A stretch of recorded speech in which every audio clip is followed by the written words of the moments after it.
also served as a chief editor for a two-day national conference on blending heritage with innovation, the IKS approach in the academia.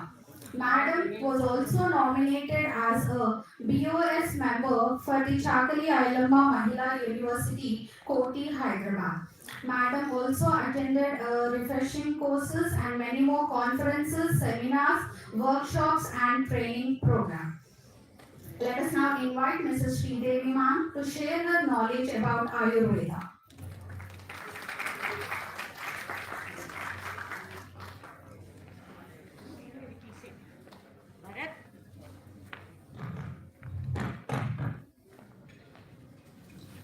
Thank you, ma'am.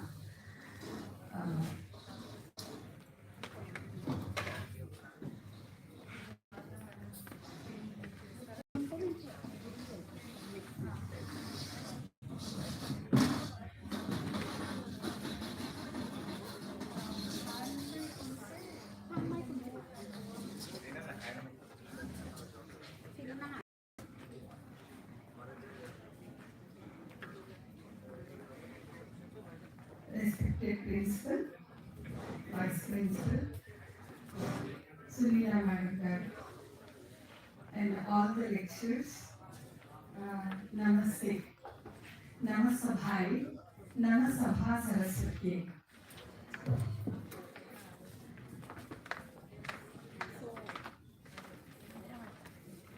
And all the students, you are comfortable with English or Telugu or both we can use? Both languages. Okay. I can combine both and talk. Okay, thank you. So, before starting, Sadashiva Samarambham Vyasa Shankara Madhyamam Asmadacharya Paryantam Vande Guru Paramparam.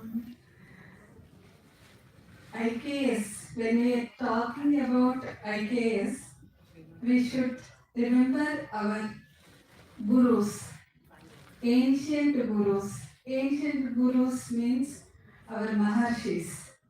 వాళ్ళు ఇచ్చిన జ్ఞానాన్నే మనం ఇవాళ నేర్చుకుంటున్నాం. Ancient Indian knowledge systems అని పెట్టుకుంటే ఇంకా బాగుంటుంది. Ancient India అంటే అది ఇప్పుడు భారతదేశం కాదు, మనకి ఆఫ్ఘనిస్తాన్ నుంచి చైనాలో కొంత భాగం నుంచి ఇదంతా వస్తుంది. అక్కడ నుంచి మన జ్ఞానం పరిఢవిల్లుతూ వచ్చింది. అక్కడి నుంచి మనకి స్కాలర్స్ అప్పుడు ఆ కాలంలో ఉన్నారు. సో మనకున్న సమయం చాలా తక్కువ కాబట్టి ఐకేఎస్ గురించి తక్కువ మాట్లాడుతూ మేడం ఆల్రెడీ మీకు పొద్దున మీకు ఐకేఎస్ ఏంటో మీకు చతుర్దశ మహావిద్యల గురించి చెప్పారు. అందులో ఒక విద్య ఆయుర్వేద. సో మనం ఆ ఆయుర్వేదాన్ని గురించి తెలుసుకునే చిన్న పరిచయమే అరగంటలో ఒక మహాసముద్రాన్ని గురించి చెప్పడం అది దుస్సాహసం. కానీ we'll try to learn small things, very basic things.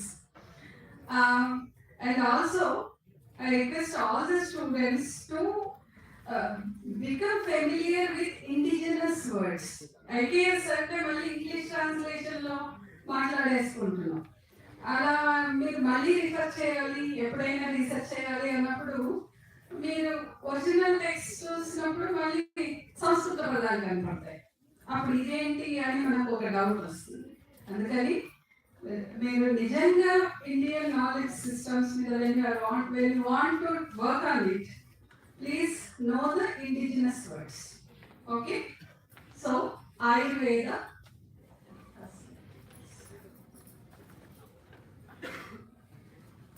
So, World Health Organization and Ayush also there, that also recognize our Ayurveda. Next slide. So Ayurveda means what? Veda Jnana. Veda means Jnana, knowledge.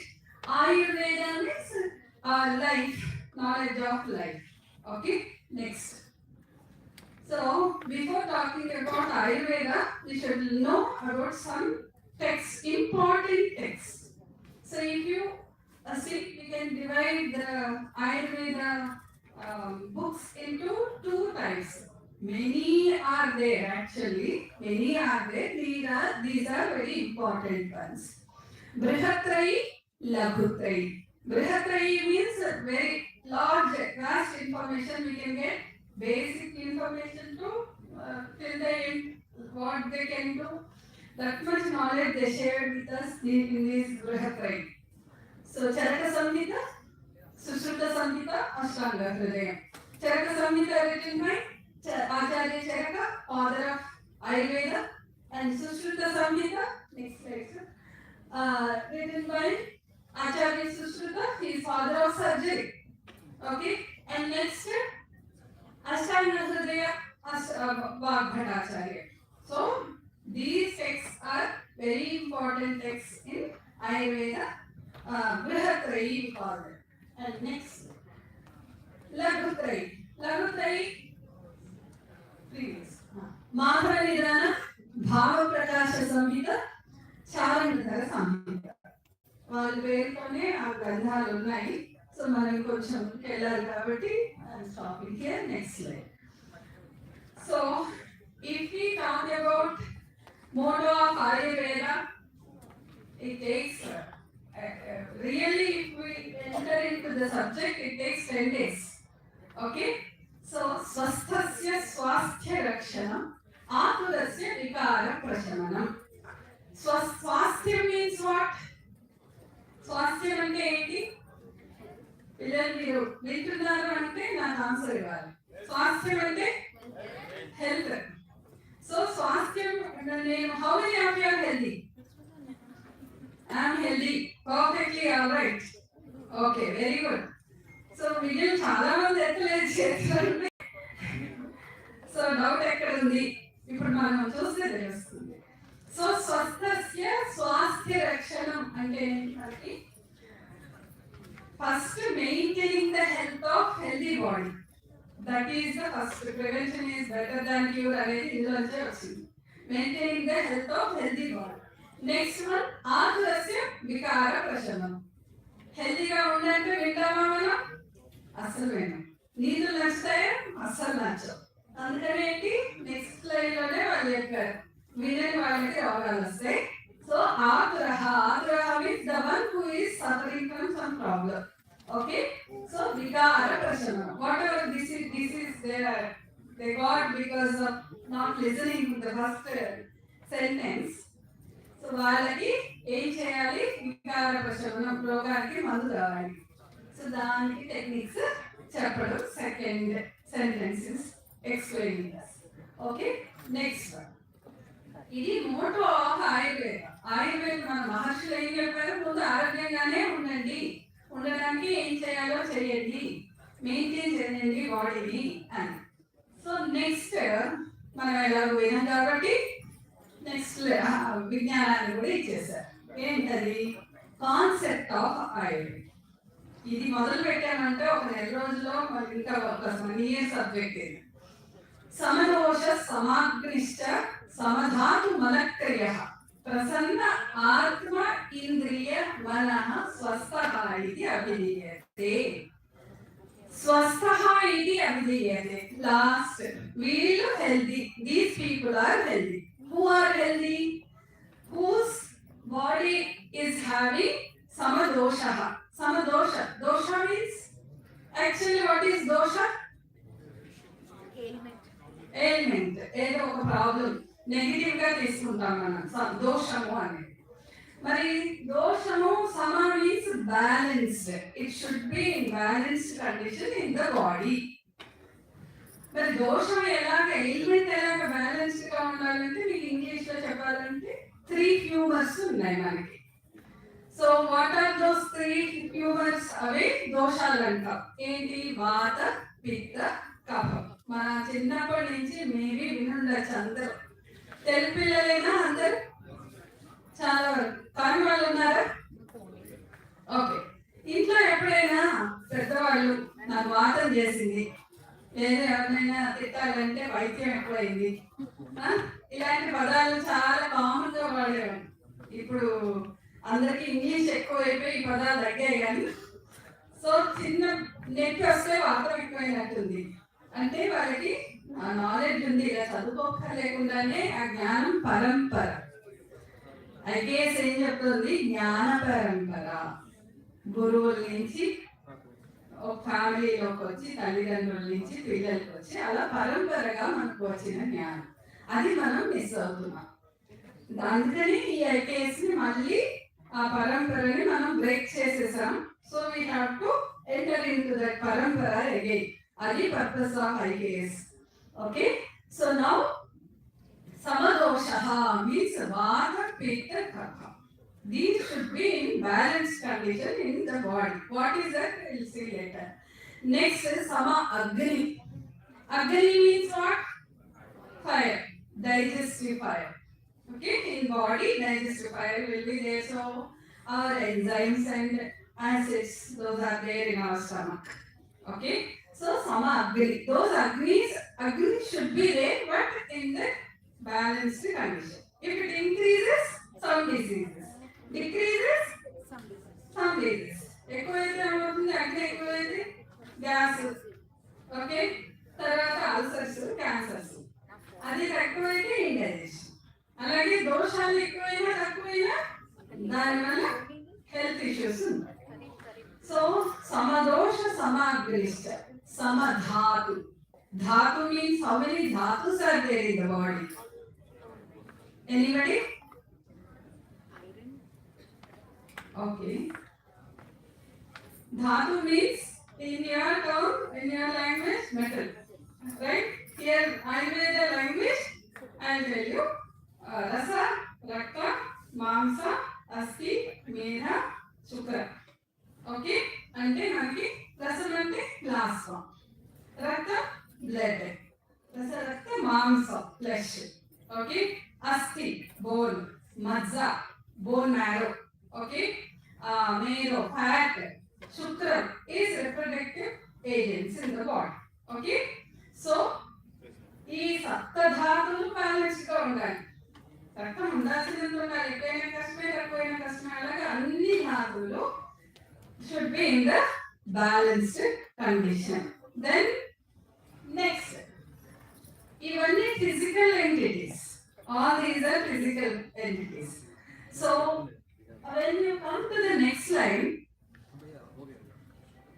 Prasanna ఆత్మ ఇంద్రియ మనః. మనకి అవి balanced గా ఉంటే సరిపోతుందా? త్రిదోషాలు balanced గా ఉన్నాయి అనుకున్నాం. ఏంటి త్రిదోషాలు అంటే? వాతం, పిత్తం, కఫం. అలాగే అగ్నులు అనుకున్నాం, సమధాతు. అలాగే సప్తధాతులు అనుకున్నాం. I forgot one. సమధాతు మలక్రియ. మలం అంటే expression, what urine, faeces and sweat. So ఇది కూడా బ్యాలెన్స్ గా జరగాలి. ఎక్కువ ఉండకూడదు, తక్కువ ఉండకూడదు. సో ఇవన్నీ ఫిజికల్ గా జరిగాయి. అలాగే ఇప్పుడు మనకి కావాల్సింది ఏంటి? ప్రసన్న మనస్సు, ప్రసన్న ఆత్మ. ఓకే, ప్రసన్న ఇంద్రియాస్. Indriyas we all know, so we'll start with Indriyas. Indriyas how many? 5. What are those? పిల్లలు చిన్నప్పటి నుంచి చెప్పుకుంటున్నాం. అవునా? సో ఐస్, నోస్, టంగ్ ఇవన్నీ. Okay, okay. So Indriyas prasanna means what? They are saying pleasantly means what? ఇంద్రియాలు ఏమంటాయి? ఏది వద్దంటే అదే కావాలంటే. అవునా? So and having control on your indriyas. Is this happening? Is this happening? Will you accept? Will you say that yes, my indriyas are under my control? No. Okay? Sir is raising hand. So first we have to give claps. so prasanna atma. Atma, prasanna manas. Two words we are using. What is atma? What is manas? Is there any difference between these two? A is soul. ఆత్మానా మనసా? First second? ఆత్మ is first one, మనహ is second one. First second soul? First is atma, that is soul. Then what is manas? Heart. Mind. మనం అనుకుంటాం నీకు మనసు లేదా అనగానే హార్ట్ అనుకుంటా, అవునా? కానీ అదేంటి? Mind. Okay, so heart is only doing pumping only. Okay, so మనసే, మనకి మనసు అంటే మైండే పనిచేస్తుంది. సో ప్రసన్న మనస్సు, ప్రసన్న ఆత్మ.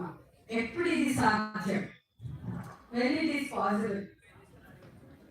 Anybody please? When it is possible, prasanna atma manaha, in the when your indriyas are under your control, your mind, that means manas should listen to your indriyas or your indriyas should listen to your manas?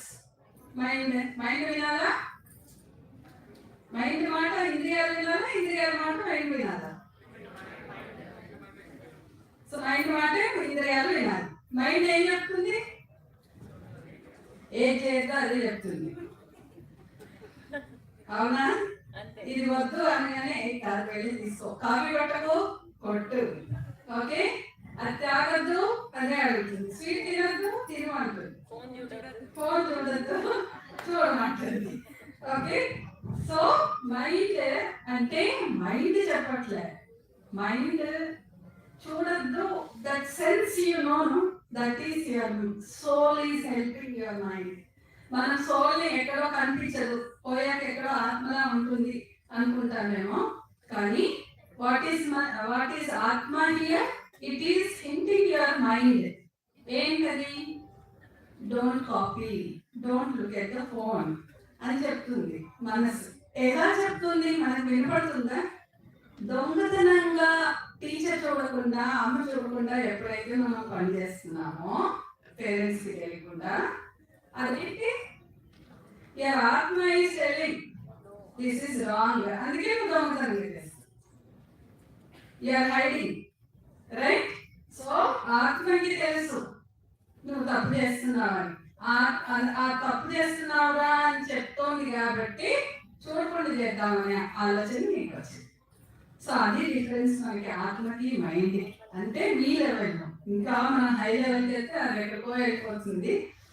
మన లెవెల్కి, సామాన్యమైన మన లెవెల్కి వచ్చినప్పుడు ఇది మనకి ఆత్మకి మైండ్కి మనసుకి ఏంటి అంటే, మీ ఆత్మ చెప్తుంది వద్దు, ఇది రాంగ్, క్లాస్ బంక్ కొట్టి వెళ్దాం అంటుంది మైండ్. ఎలా వెళ్ళాలి? ఎవరికి తెలియకుండా వెళ్ళాలి అనే ఆలోచన ఎందుకు కలిగింది? ఆత్మ is telling you that is wrong. So this is the connection between mind, body and soul అంట మనం సింపుల్ గా, అవునా? సో ప్రసన్న ఆత్మ, ఇంద్రియ, మనః, when these all are in balanced condition, in coordination, helping each other in means in a positive way, not in a helping అంటే negative గా కూడా హెల్ప్ చేసుకోవచ్చు. సో మన దానికి మనకి కంట్రోల్ అనేది అంటారు. Then only you will be known as స్వస్థ. అప్పుడే మీ ఆరోగ్యం ఉంది. ఎందుకు?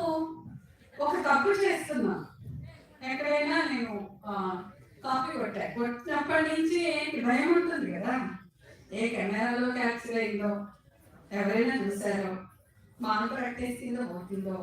ఓకే, ఇలాంటి భయం అంతా ఏమవుతుంది? మన మనసు ప్రశాంతంగా బతుకుని, అవునా? ఆ గిల్టీ ఫీలింగ్, ఒక మనసు అనేది ఉంటే ఇంకా గిల్టీ ఫీలింగ్ అనేది మనం తినేస్తూ ఉంటుంది. ఇంకా జీవితంలో సంతోషం అంటే ఏంటి? మోక్షం అంటే ఏంటి? ఇవన్నీ the entire knowledge, what ever Ayurveda we are talking about, finally it says that moksha. Okay, what is moksha? మోక్షం అంటే ఏంటి పిల్లలు? ఆఫ్టర్ డెత్ విముక్తి, అంతేనా? No birth. మోక్షం అంటే మనకు పోక్కర్లే, ఎప్పుడైతే ఏ భయం లేకుండా హ్యాపీగా ఉంటామో అదే మోక్షం. అది ఎప్పుడు ఉంటాం? ఏ తప్పు చేయకపోతే. when we are not committing any wrong thing, we will be very happy. That is only moksha. No need to go anywhere, no need to read any. I'm not read means here you have to read. Uh, so no need to go to any other people to for the guidance. Okay? So moksha ante adi. So next. So body made up of Panchabhutas. Panchabhuta theory and Ayurveda are always connected. Okay? Panchabhutalu. Em Panchabhutalu? It is. Okay. Prithvi, Apaha, Tejaha, Vayuhu, Akashaha. Okay? So evolution kuda ela vachindi here. Madam morning she told about food.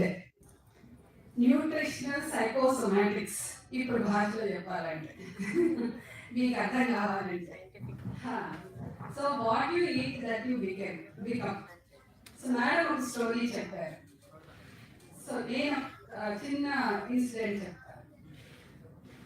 ఒక రాజుగారి ఇంటికి భోజనానికి పిలిచారు ఒక పండితుడు వచ్చారు, భోజనం చేశారు, ఇంటికి వెళ్ళిపోయారు. వెళ్ళాక వెళ్తూ ఏం చేశారు, అక్కడ ఏదో హారం ఉంటే పట్టుకుని వెళ్ళారు. ఇంటికి వెళ్ళాక ఆయనకి మనసులో లేదు, ఏంటి ఇలాగా, నేను ఎప్పుడు ఇలాంటి తప్పు చేయలేదే, ఇవాళ ఎందుకు నాకు ఇలాంటి బుద్ధి కలిగింది, ఇలా దొంగతనం ఎంత పెద్ద తప్పు, నేను అందరికీ కూర్చోబెట్టి చెప్పేవాడిని ఇలా చేశారు ఏంటని మదన పడిపోయి రాజుగారి దగ్గరికి వెళ్ళారు. వెళ్ళి రాజా ఇలా నా వల్ల తప్పు జరిగింది అని చెప్పకుండా ఏం చెప్పారు, రాజా నాకు భోజనం ఎక్కడి నుంచి తెచ్చిపెట్టారు అని అంటే. సో ఎక్కడి నుంచి వచ్చింది భోజనం అంటే, ఒక శ్మశానం పక్కనే వంట వండించారు, అక్కడ పండిన పంట, ఆ పంటను తీసుకొచ్చి వండారు. అంటే మనం ఎక్కడే పండుతున్న ఆహారం తింటున్నాము, ఎవరు వండుతున్నారు, ఏ మనస్సుతో వండుతున్నారు, ఏ మనస్సుతో మనం భోజనం చేస్తున్నాం, ఇవన్నీ వ్యాలిడ్ పాయింట్స్. అందుకే మనకి ఏం చెప్పేవాళ్ళు, ఎంతమంది భోజనం చేసే ముందు భగవంతుడిని స్మరిస్తారు. స్టూడెంట్స్ పెద్దవాళ్ళు చేస్తారు లక్కీగా, మా జనరేషన్ సార్ కొన్ని హ్యాండ్స్ రేజ్ అవుతుంది. Okay okay thank you. అందుకే చెప్పారు అన్నం పరం బ్రహ్మస్వరూపం. అందుకని ముందు ప్రార్థన చేసి అమృతమస్తు అని అనుకుని తినాలి అని చెప్తారు. అంటే మన మనస్సు it place a great act here. Okay, మన మనస్సు అందుకే ప్రసన్న ఆత్మ ఇంద్రియ మనః. మనం ఏ పని చేస్తున్నా, వంట చేస్తున్నా, చదువుకుంటున్నా, ఏం చేస్తున్నా ఒక పాజిటివ్ మైండ్ తో చేస్తే ఆ పని సక్సెస్ఫుల్ గా. ఇక్కడ ఈ పండితులు కూడా ఏం చేశారు, అదే వెళ్ళి ఆహారం ఎక్కడి నుంచి వచ్చిందో తెలుసుకుని, సో ఇలాంటి భోజనం నేను తిన్నాను కాబట్టి నాలో ఇలా దుర్బుద్ధి కలిగింది, అందుకని ఆహారాన్ని మళ్ళీ ఇచ్చేసి సో ఈసారి నన్ను పిలవకండి అని చెప్పేసి వస్తాను. అంటే నాకు proper food I want to take అని చెప్పి. అంటే మనం ఎక్కడ ఫుడ్ తింటున్నామని మేడం అడిగారు కదా, ఎలాంటి బుద్ధితో తింటున్నాం. ఇదివరకు టీచర్లు గురుకులాలు, ఆ గురుకులాల్లో బ్రహ్మచారులు, స్టూడెంట్స్. బ్రహ్మచారి అంటే వాట్ ఈస్ బ్రహ్మచారి? పెళ్లి కదా అబ్బాయి. కానీ బ్రహ్మచారి అంటే విద్యార్థి. బ్రహ్మచారి మీన్స్ విద్యార్థి. ఆ బ్రహ్మచారి ఇట్స్ ఓకే. వాడికి అర్థం కాలేదు బ్రహ్మచారి. It's okay, I know the students.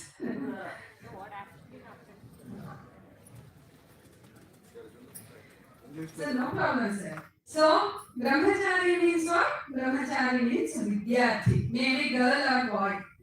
వీళ్ళని అనాలని ఏం లేదు. ఓకే, సో బ్రహ్మచారి భోజనం ఈజ్ వెరీ ఇంపార్టెంట్. ఏమి పెడుతున్నాం? సో నా స్పైసీ, నేను ఇప్పుడు స్పైసీ ఉంటే కానీ తింటాం. అసలు స్పైసీస్ లేని సాత్విక ఆహారం రోజు. సాత్విక ఆహారం ఇస్తే మైండ్ కామ్గా ఉంటుంది, ఏ బ్యాడ్ హ్యాబిట్స్ జోలికి వెళ్ళారు, ప్రాక్టీసెస్ కూడా గుడ్ ప్రాక్టీసెస్ ఉంటాయి. సో బ్రహ్మచారి అనే దానికి చాలా రూల్స్ అండ్ రెగ్యులేషన్స్ ఉన్నాయి. ఇప్పుడు మనం తింటున్న భోజనం మన మైండ్ని డిస్టర్బ్ చేయడానికి కారణం. అది మనం యాక్సెప్ట్ చేసి తీరాల్సిన విషయం. మనం ఏం కన్జ్యూమ్ చేస్తున్నాం, that is very important. So మద్య మాంసాలకి దూరంగా ఉండాలి. సో అప్పుడు మీ మైండ్ దేనికి డైవర్ట్ అవ్వాలో దానికి divert. Otherwise it is diverting towards control ఉండదు. సెల్ఫ్ కంట్రోల్ ఎక్కడ ఉంటుంది?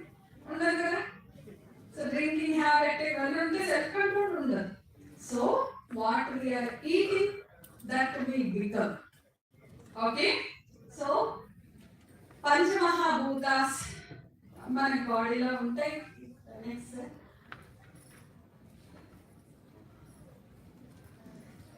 so here you can see vata pitta kapha. Vata means the combination of air and space. Okay, vayu. Vata అంటే ఎక్కువగా మన బాడీలో ఉండే వాయు. ఇప్పుడు వాయు గురించి చెప్పినప్పుడు madam you tell me the time then I can complete.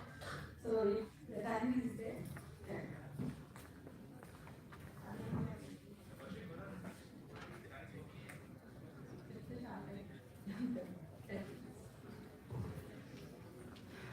So vata means vayu.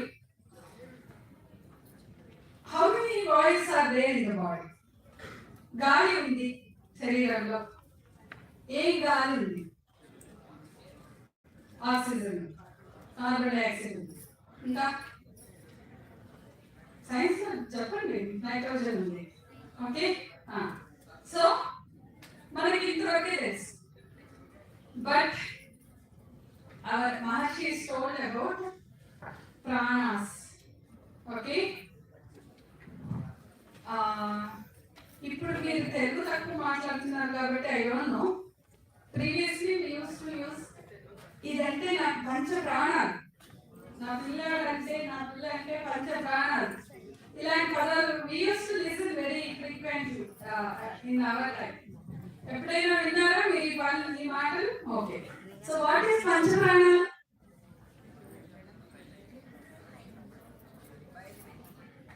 కదా, ఐదు ప్రాణాలు అంటే ఏంటి? హృది ప్రాణి, హృదయ స్థానంలో ప్రాణవాయువు ఉంటుంది. ఓకే, సో హృదయం మీన్స్ వాట్? మనకి సంస్కృతంలో whatever word we are having, that word is giving one information to us. We have to work on it. Just ఏదో హృదయం అంటే మీరు పాటలు పాడేస్తారు, హృదయం ఎక్కడ ఉందని, అవునా? సో వాట్ ఈస్ హృదయం యాక్చువల్లీ? హరతి దదాతి యచ్చతి. Abbreviation of this elaborative sentence. హృ మీన్స్ హరతి, ద మీన్స్ దదాతి, యా మీన్స్ యచ్చతి. Okay, so it is taking the bad blood.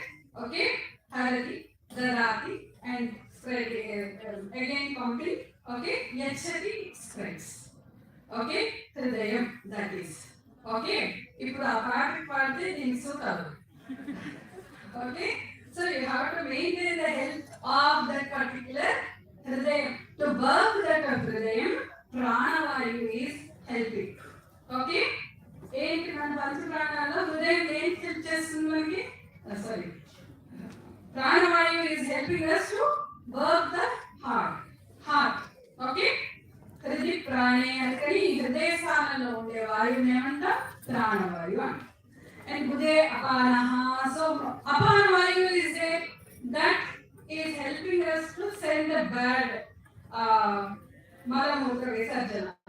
Okay, so and sweating to come out the sweat, to send the sweat out of the body, and whatever bad things are there to send. Okay, next to excretion, it is helping also to for the protect the reproductive systems. also this apana vayu will help us.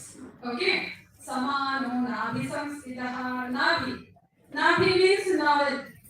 So novel region is the connection. It is the mother ki baby connection ఏంటండి అంబేద్కర్ గారు దగ్గర. Okay, so ఎందుకు అంబేద్కర్ గారి connection ఏంటంటే mother లో ఉన్న all అంటే మనలో ఉన్న 72,000 ఆఫ్ స్మాల్ వెజల్స్ దగ్గర నుంచి అన్ని నాభి దగ్గరికి వచ్చి కలుస్తాయి. So what ever mother eats, pregnancy వచ్చాక హెల్తీగా తినడం మొదలు పెడతారు, అప్పుడు కొవ్వు పెరుగుతుంది, హెల్త్ రాదు. అది జెంట్స్ తెలుసుకోవాల్సిన విషయం, లేడీస్ తెలుసుకోవాల్సిన విషయం ఏంటంటే ముందు నుంచి అమ్మాయిలు హెల్తీగా, అబ్బాయిలు హెల్తీగా తిన్నదంతా బాడీలో ఇంకుతుంది, 72,000 నర్వ్స్ లో ఇంకుతుంది. సడన్ గా ప్రెగ్నెన్సీ వచ్చాక ఒక్కసారి బాధపడుతు తిను, అది తిను, ఇది తిను అంటే ఏమవుతుంది, ఫ్యాట్ ఎక్కువ అవుతుంది, దానివల్ల మనం కోల్డ్ పెరుగుతుంది. అర్థమైందా?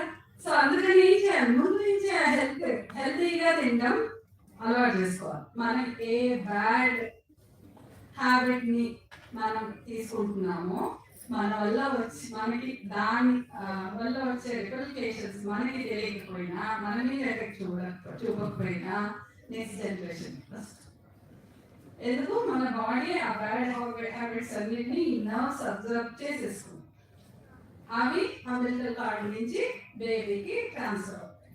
అందుకని మదర్ హెల్తీ కనిపించిన నెక్స్ట్ జనరేషన్కి వచ్చేటప్పటికి డైల్యూట్ అయ్యి పిల్లలకు వచ్చే రోగాలకి సగం కారణం అది. తర్వాత వాళ్ళు చేసుకునే తప్పులు అవన్నీ తర్వాత ఉంటాయి. సో ఇక్కడ సమానో నాభి సంస్థిత, సమాన వాయువు వెళ్ళిదే. దిస్ సమాన వాయు helps us for all the system, connects the entire system. Okay, so అందుకే చూడండి, చంటి పిల్లలు ఏడిస్తే వాళ్ళు చెప్పలేరు, నేను ఫస్ట్ ఏం చేస్తారు, మదర్స్ చెప్పండి. పిల్లలు ఏడుస్తున్నారు, ఫస్ట్ మనం చేసే ఏంటి, పొట్ట మీద నువ్వు నెయ్యో నూనె ఏదో ఒకటి రాస్తారు, ఏదో కొద్దిగా లైట్ గా వెచ్చి చేసి తమపాకుని ఆ వేడి పట్టేంత పెడతారు. ఎందుకు అంటే మన నావల్ నుంచి బాడీకి అంతా కనెక్షన్ ఉంది. ఇక్కడ కొంచెం రిలాక్సేషన్ దొరికితే ఆ relaxation pass to the entire body, అప్పుడు వాళ్ళు రిలాక్స్ అవుతారు. So this is the importance. Okay, ఈ సమాన వాయు works for all these things. ఇంకా చాలా ఉన్నాయి, మనం షార్ట్ పీరియడ్ లో ఇవి చెప్పుకుంటున్నాం.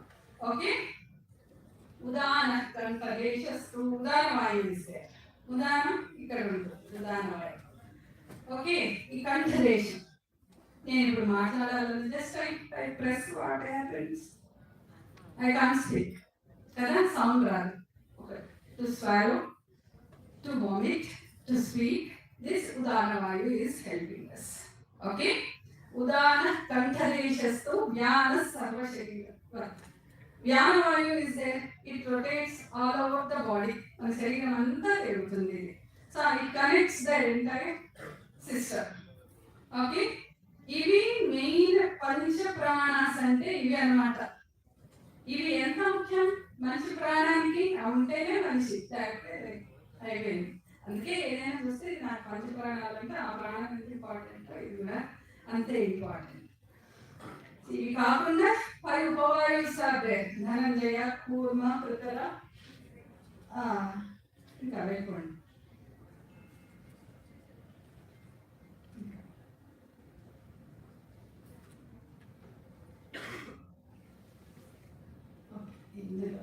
ఇందులో లేనట్టుంది. సో ఇలాగా ఉపవాయిస్ అంటే ఆ ఉపవాయిస్ కూడా మనకి ఈ మెయిన్ వాయిస్ పంచప్రాణానికి అవి హెల్ప్ చేస్తూ ఉంటాయి.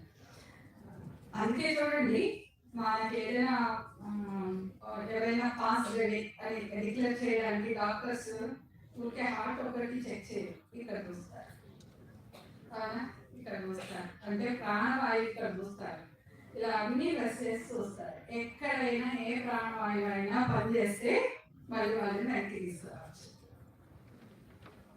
ఏది పని చేయట్లేదంటే ఇంకో హోప్స్ వదిలేసుకోవచ్చు. ఇన్ని వాయువులు అంటే ఇవన్నీ బయటకు వెళ్ళిపోయాయని అర్థం. కానీ అన్ని వాయువులు బయటకు వెళ్ళిపోయినా ఆఫ్టర్ అవర్ దట్ వన్ వాయువు will remain, that is Dhananjaya. మనం మొత్తం బాడీ తల్లి పెట్టడము అవన్నీ చేశాక కానీ అది రిలీజ్ అవ్వదు. Okay, so this is about వాయు. ఇవి వాయువులు, వాతం. ఇక్కడ ఎక్కడైనా ఇంబ్యాలెన్స్ ఉంటే అది వాత దోషం.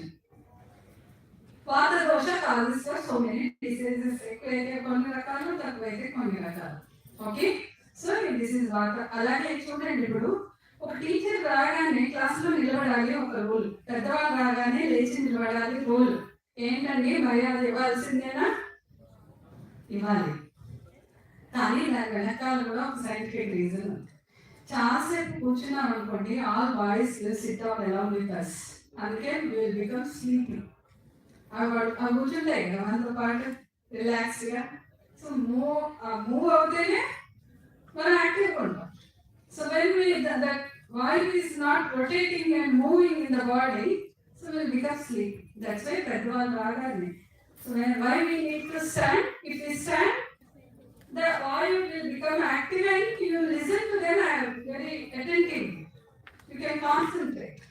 In the class, in between class also we are making the students to stand. What is the reason? The oil will rotate in your body and that oil will make you active to listen and understand. ఇది reason అన్నమాట. ప్రతి యాక్షన్కి కారణం ఉంది. అందుకే question చేయాలి, చేస్తేనే ఇవన్నీ బయటకు వస్తాయి, లేకపోతే రా. ఎందుకు చేస్తున్నాం అంటే మనం అదేదో ధిక్కరించి అడిగిన ప్రశ్న కాదు. ఎందుకు చేస్తున్నాం అంటేనే ఎందుకు చేస్తున్నాం ఆలోచిస్తే అప్పుడు ఈ వాయువులన్నీ మన వాళ్ళు చెప్పారు అని బయటకు వస్తాయి. Okay, so this is about vata dosha. And pitta means digestive fire. Okay, పైత్యరసం అంటాం, bile juice. Okay, this helps us for digestion. ఇది ఎక్కువైనా తక్కువైనా ప్రాబ్లమ్స్ వస్తాయి. సో కఫ దోష. కఫ మీన్స్ ప్లమ్. ప్లమ్ ఉండాలా ఉండద్దా? ఉండాలా ఉండద్దా? ప్లమ్ ఉంటే ప్రాబ్లం కదా. So from the beginning I'm telling everything should be there but in a balanced condition. Okay, so to swallow phlegm is required. So that sluggish thing, that gummy sticky thing should be there in the body. Okay, so all three doshas should be there. So here I am stopping with only three doshas. So saptadhatus, that is a big thing. So thank you for giving me this opportunity, to the management and the department and the lecturers and the students. Dhanyavadalu.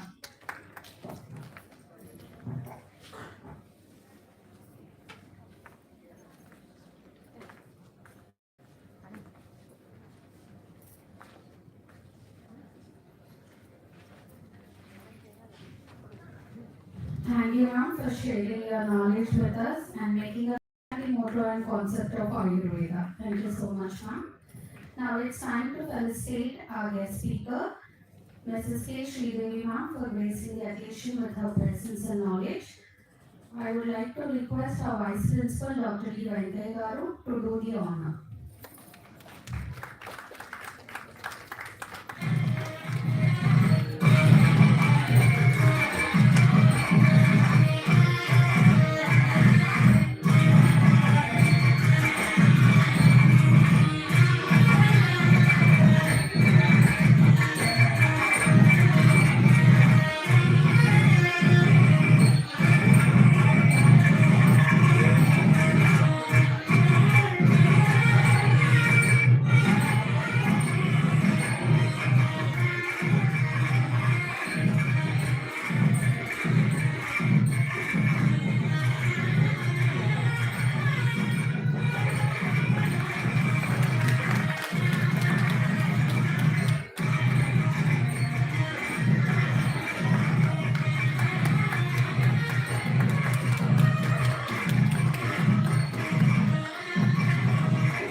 workshop on Bharatiya Gyan Vidya Samanvaya, blending Indian wisdom with English studies. We are organizing the PPT presentation competition for the students with a theme exploiting Indian knowledge system through English studies.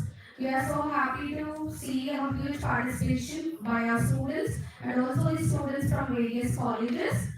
Remember students, your presentations will be evaluated based on the relevance to the theme and the reference, presentation skills, that is how well your content is delivered and the design of PPT. To evaluate your presentations, we have two judges today. Firstly, let me introduce to the first judge, K. Sri Lakshmi Madam, Assistant Professor, Department of Mathematics. And we also have T. Madhuri Madam, Assistant Professor, Department of Sanskrit as our next judge. As you all are aware with the rules and regulations, now I just want to highlight that for your presentation, the maximum time is of only 5 minutes. So you need to conclude your presentation within 5 minutes. So if you exceed that 5 minutes, that presentation will not be considered for the evaluation. Hope the participants are ready. Let's start the presentations.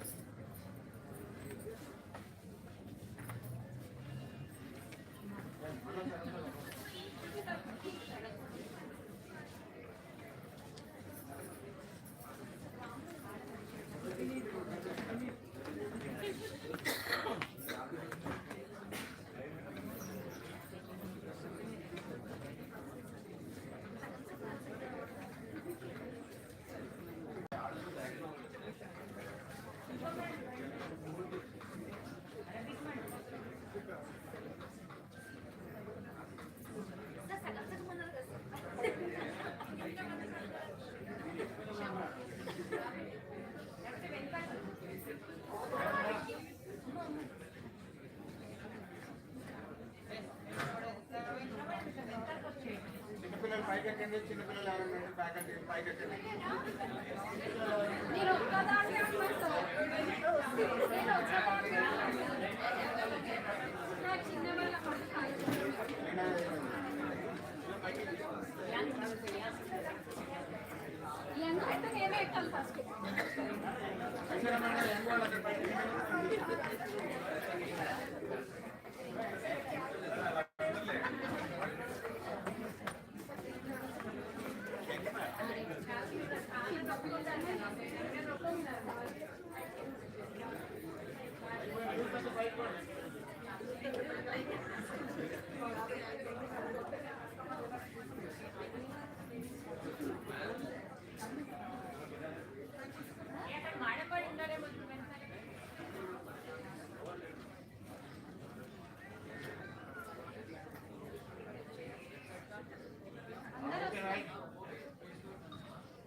ఒక్క నిమిషం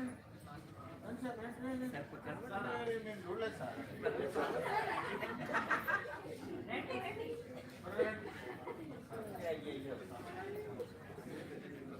ఆ frame లో సరిపోతుంది నేను ఆగా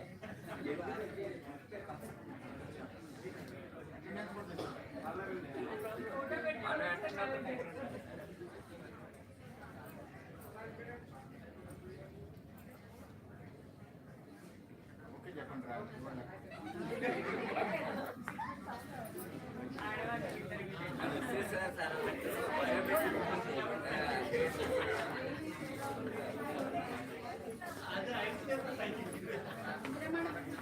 చిన్నపిల్లలు పైకి వెళ్ళారు.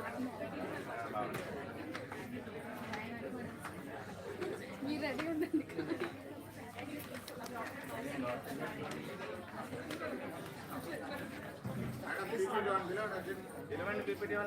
PPT 3 అయింది. Let's invite our first participant, Zaid from 3rd BSc, to share his presentation on ancient metallurgy.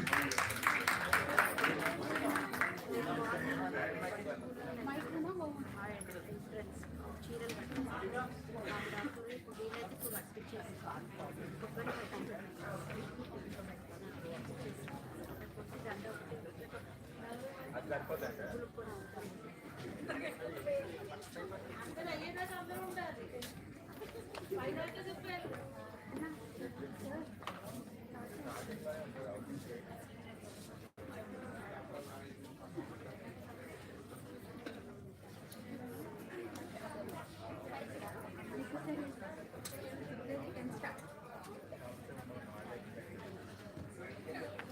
afternoon.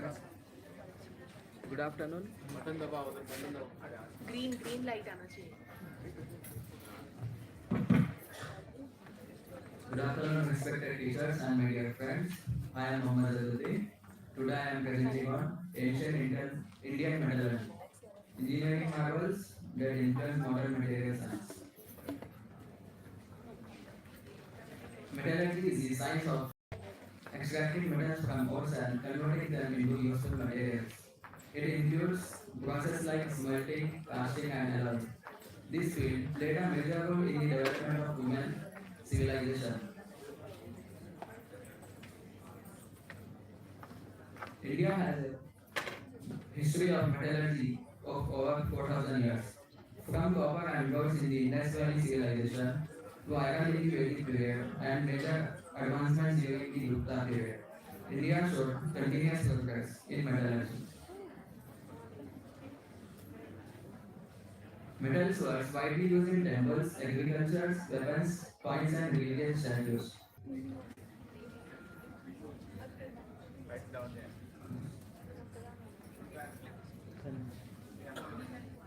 The Iron Pillar of Delhi is over 1600 years old and still does not crush. This is because of a protective layer formed due to its composition. It shows advanced knowledge of corrosion resistance.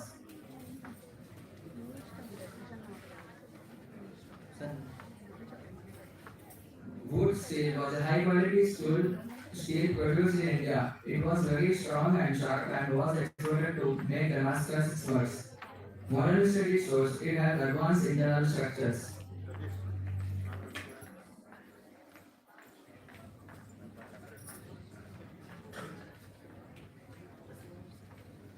At Zawar mines, ancient Indian developed zinc extraction using distillation techniques. These metals were discovered much later in other parts of the world.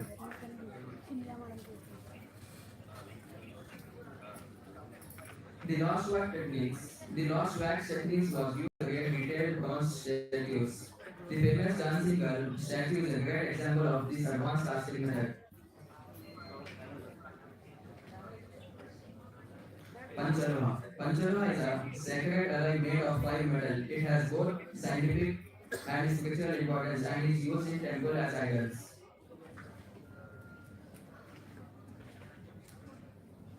Ancient India used punch marked coins for trade. These coins help in economic development and the long distance trade.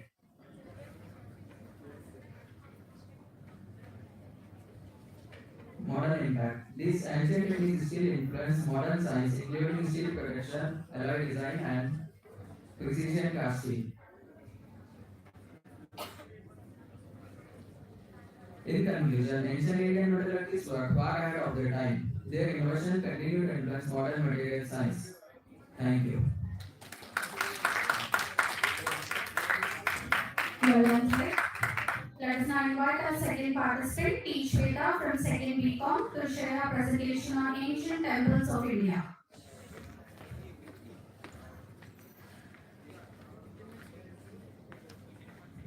First of all, I sincerely thank Bharatiya Jnanvidya Samanvaya for encouraging young minds like us and giving us a valuable opportunity to present the knowledge of our rich heritage.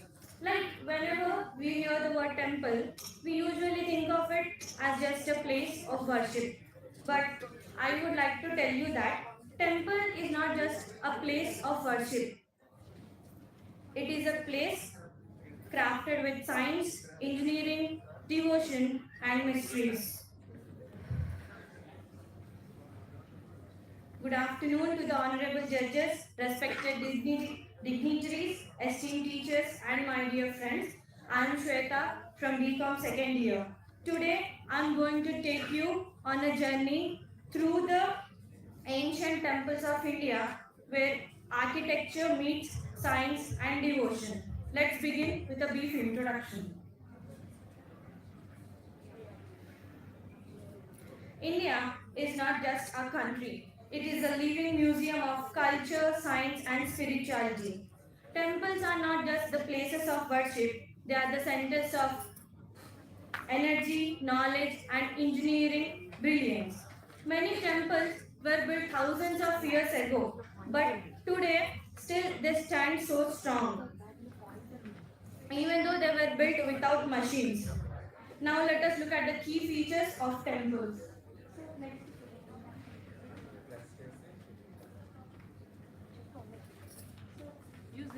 Use the points.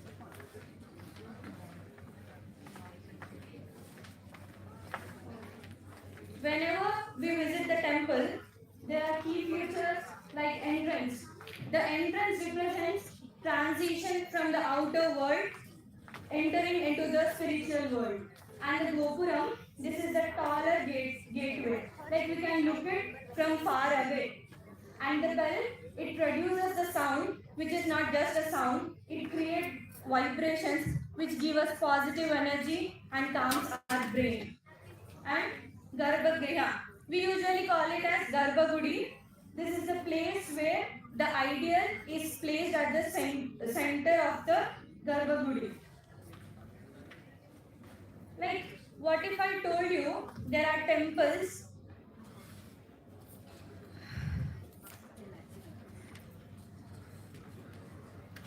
What if I told you there are temples that can tell time, pillars that don't touch the ground, and temples they are built with a single rock? Are you ready to explore them? Now let's look at them. This is the Brihadeshwara temple. It was built thousands of years ago. The massive crown at the temple was built without cranes and machines.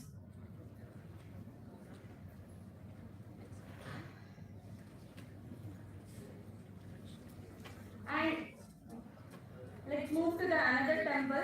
This is the Konark Sun Temple. It is a giant clock. Like people can literally tell time using this clock. And let's move to another temple. Lepakshi Temple. I think most of us know this as hanging pillar mystery. Here the temple does not touch the ground. We can pass a cloth underneath it. Even today, scientists are trying to know the reason behind this. I take you to another temple. Yagandi Temple. This is the temple where the Nandi statue is believed to grow every year. And people believe that it is a living mystery. And the other temple is Kailasa Temple. This temple is built with one rock. Like it is not built by pieces. It is carved from a single rock. And I take you to the science. Like these temples were not built just randomly. They were built based on the energy zones. Those structures improve focus and keeps our brain calm. Let's move to another. Architecture of temple. This is the interesting part. Like I think we have a question how these temples were built without engineers. So they were built using Vastu Shastra. They used manpower and contribution. These temples also contribute to today's modern temples. Like in Hyderabad, we can visit TGD, ISKCON, etc. Moving to the conclusion.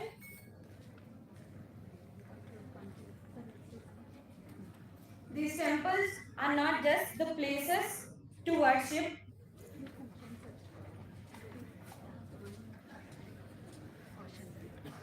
They were not just built, but they were built on scientifics, mathematicians, and visionaries. Thank you all for your time and attention. Well done, Shweta. Let's invite our third participant, Chaitanya and Venkatramana from second week off for the presentation on ancient Indian architecture.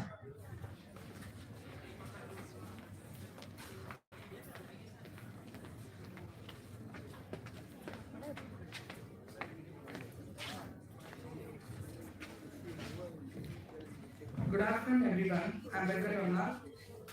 So, And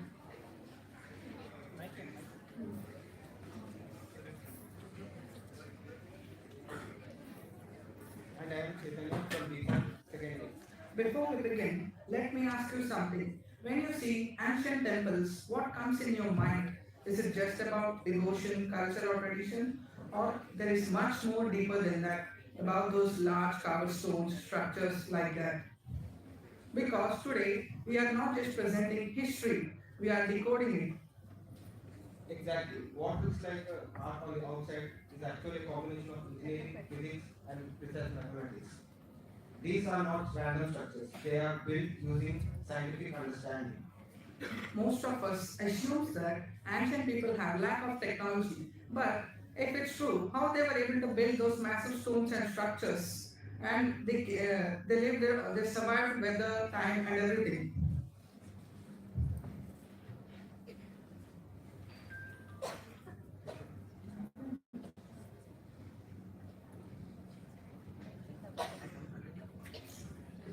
Let's begin with the famous and one of the most famous temple in the world, Tirumala Tirupati, which is located in Andhra Pradesh. Let me see the first glimpse of it. We can see it is a symbol of faith, but there is a secret behind that. It have an earthquake-resistant design from its structure. Imagine if you are protecting something, a massive stone, from its shaking ground. Tirumala Tirupati temple was built by many empires like Chola, Pallavas, and Vijayanagara. The Each structure is weight. The stones of the Tirumala Tirupati temple is weight around 8 tons and it is carved that it knocks into next one without requiring of cement. They vibrate during the earthquake and setting back in the place by observing the vibrations. So instead of resisting with earthquakes, the structure intelligently adapts to it. Now, can you imagine a world without no clocks, no mobiles? Sounds not right. But at that situation also, people need very much accurate time. How does it happen? Konark Sun Temple is one of the temples which tells time in the ancient times. It is built for the sun god Surya. When sunlight falls on the trees, the shadow moves across the waves. By tracking the shadows, they calculated the time.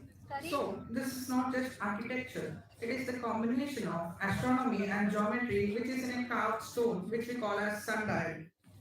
Coming to the next one. Now imagine you are building some. Let's think about sound now.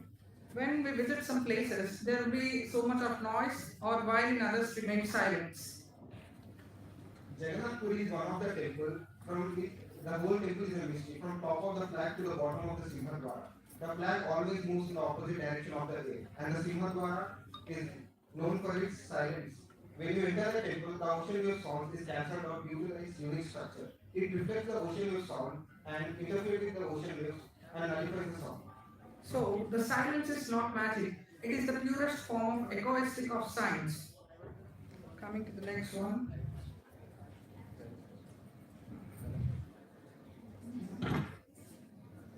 Now imagine if you are building something about a structure which will start from the foundation all over to the top. But in India, there is one temple, it has built from a single rock from top to bottom by removing materials instead of adding it. Yes, Kailash temple is one of the temples which carved from mountain, from top to bottom. There was no place for mistakes. Because once the stone was cut, you cannot replace the stone.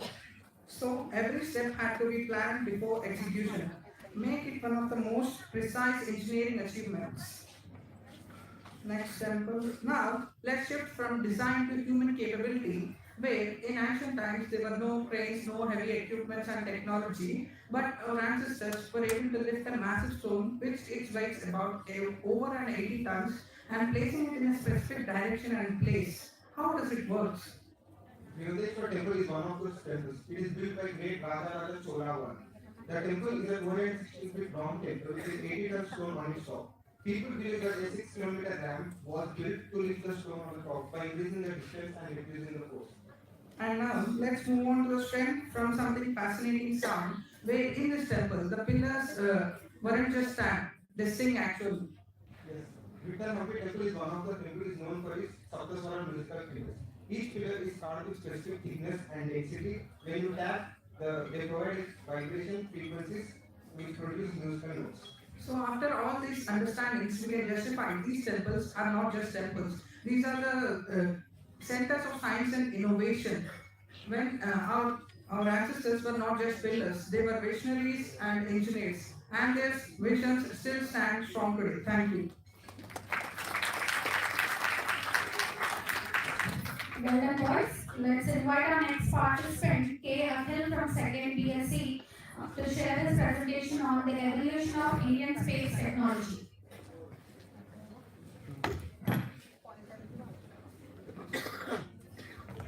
Good afternoon, one and all. Let me introduce myself to you. I am Akhil from 2nd BSc. I am BCS Gprdpgcofficial College.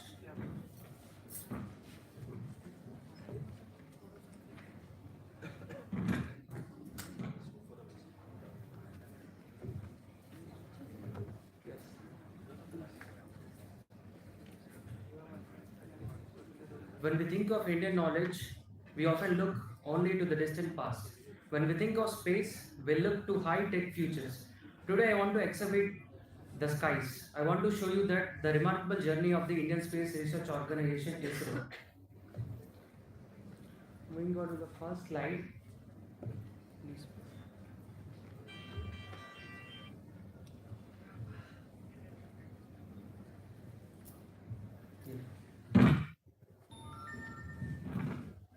Before we built rockets, we built mathematics. Our ancestors understood that to navigate the heavens, one first had to master numbers. Long before the invention of modern telescope, the theoretical models of space were already advanced in India. Pioneers like Aryabhatta and Bhaskaracharya understood that Earth was sphere, calculated its circumference, and explained that the scientific reasons behind eclipses.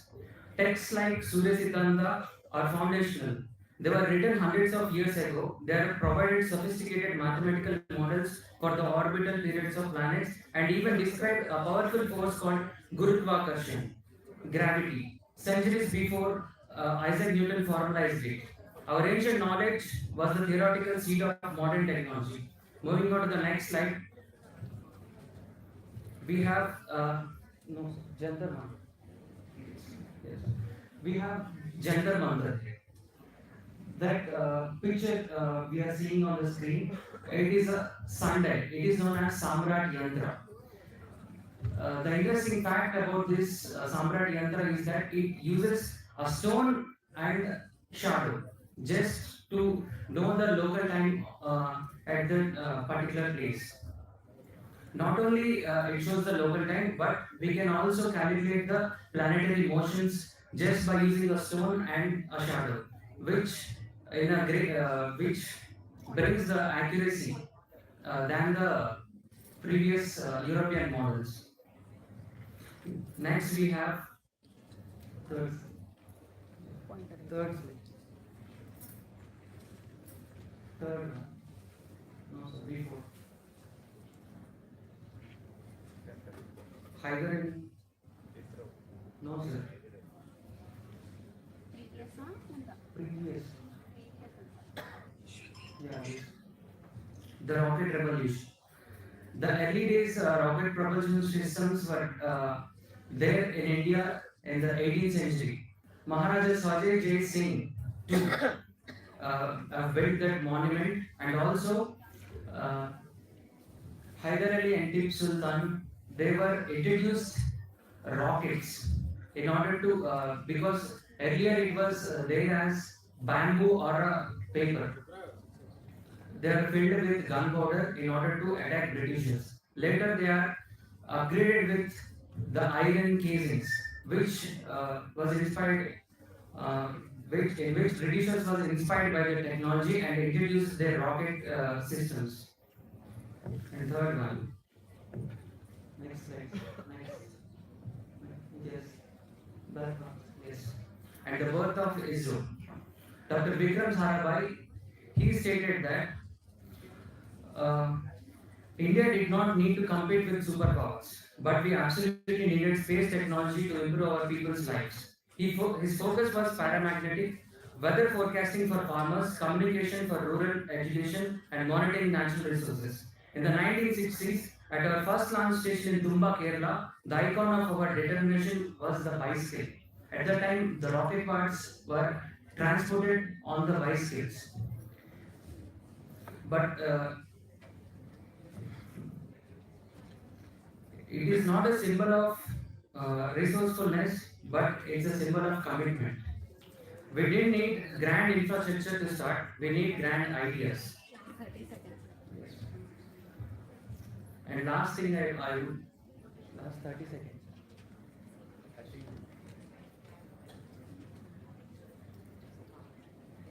Okay, we'll move to the final. Yes.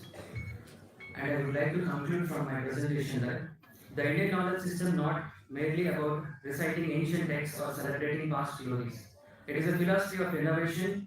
It is about taking observational precision from our ancestors and pairing it with the engineering mindset of today's generation. This presentation, Excavating the Skies, shows that Indian technology is defined not just by the height of our rockets, but by the depth of our wisdom. Our past is the launching pad, our future is in the stars. Thank you. Well done, Akhil. Let's invite our next participant, Ambarish from Gprdpgcofficial College, to share his presentation about Chanakya.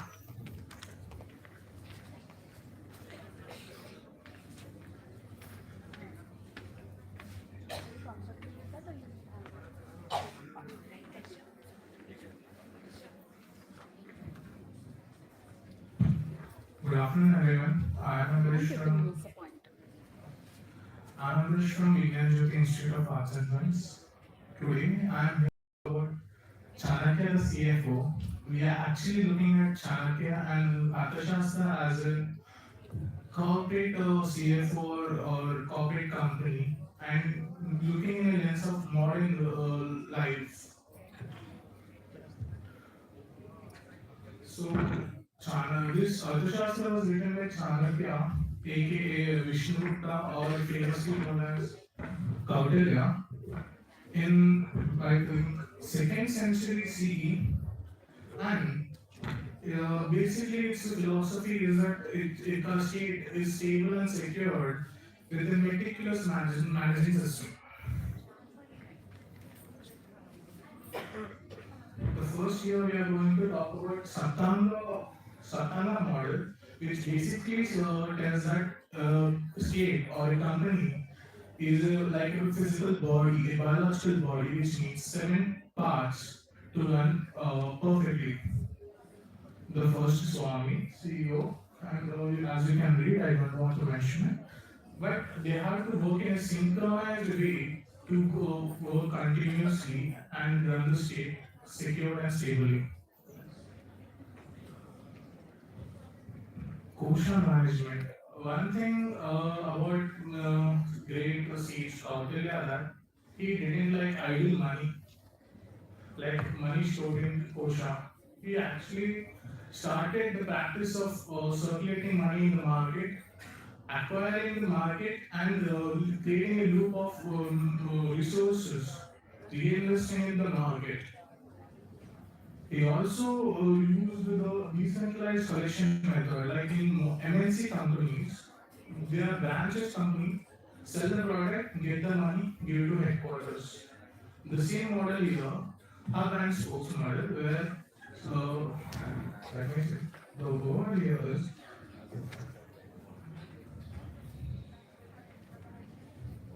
superintendent. They actually collect the tax money, revenue, and give it to the general collector. He is the responsible for auditing all taxes and revenue and controlling all financial strategies. 7 revenue streams. Here, Chanakya told that if the state or a firm focusing on only a single source of income is a great calamity, because if that source is blocked, that company will meet its end very soon. That's why he told there should be 7 sources, which he mentioned in Arthashastra. They are Crown property with the property of the state or the firm, state-controlled activities like with products which are in demand or monopolized by the state, taxes in cash and kind, and trade and commerce. He told that the state or the firm should try to monopolize or try to have a domination in trade routes. Fees and service charges, fines. He actually mentioned in Arthashastra that a judicial system should have its own revenue part and use that revenue for its needed services. Vyaya Sarira, the body which actually means body of expenditure. Here, Chanakya hinted that a king, Chanakya should, a king should never stop himself from doing a long-term investment like capital expenditure, like infrastructures or anything, because that will be good for short term, but in long term it will stop the growth of the state. Chanakya told about honeybee principle, which actually means that this slide actually just says that we should collect taxes as we shouldn't feel pressured by paying the taxes. I think I'm here to conclude. Thank you very much. Thank you, Amrish. We appreciate your participation. Let's invite the next participant, Akshit Sai from Gprdpgcofficial College of Pharmacy for his presentation on ancient medicines.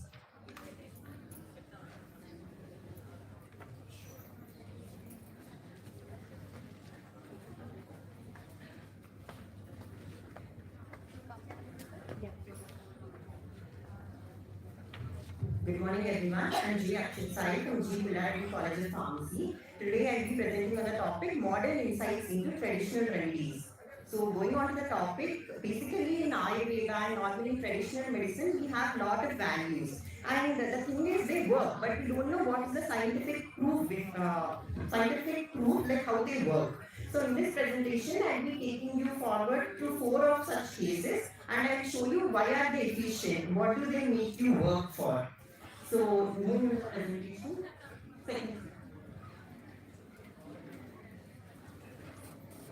So, this is the introduction part that I just explained.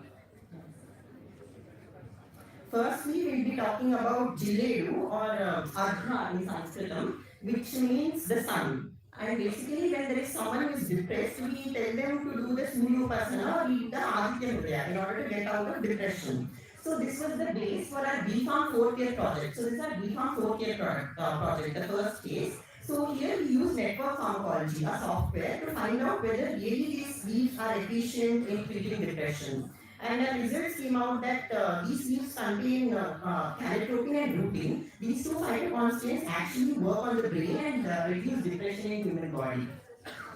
Next. Next we have Bilvapatra. You all know that we use Bilvapatra during Abhisheka mainly for Shiva. So what is the reason behind it? Because as we say, mostly Abhisheka is performed with the Shivlinga, and as we put more and more water, there are high chances of fungal infections and it acts as a breeding ground for fungi. So basically in London University, there were in vitro studies done and they have proven that there are certain phytoconstituents in these leaves that prevent the growth of dermatophytes. They are basically fungi that affect the human skin, such as Aspergillus and Candida viruses.